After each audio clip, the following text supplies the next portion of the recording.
புனேவில் car மோதி இருவர் உயிரிழந்த சம்பவத்தில் காரை ஓட்டி வந்தவருக்கு மது வழங்கிய குற்றத்திற்காக ஹோட்டல் பார் உரிமையாளர்கள் மீது குற்றப்பத்திரிகை தாக்கல் செய்யப்பட்டுள்ளது.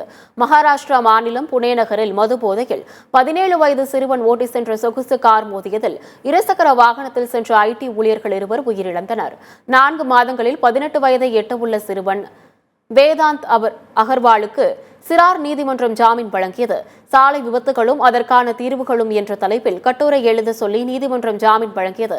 மைனர் சிறுவனை கார் ஓட்ட அனுமதித்த குற்றத்திற்காக அவரது தந்தை தொழிலதிபர் விஷால் அகர்வாலை போலீசார் கைது செய்தனர். இதனிடையே காரை ஓட்டிய சிறுவன் வேதாந்த் அகர்வாலுக்கு மது வழங்கிய குற்றத்திற்காக ஹோட்டல் மற்றும் பார் உரிமையாளர்கள் மீது குற்றப்பத்திரிகை தாக்கல் செய்யப்பட்டுள்ளது.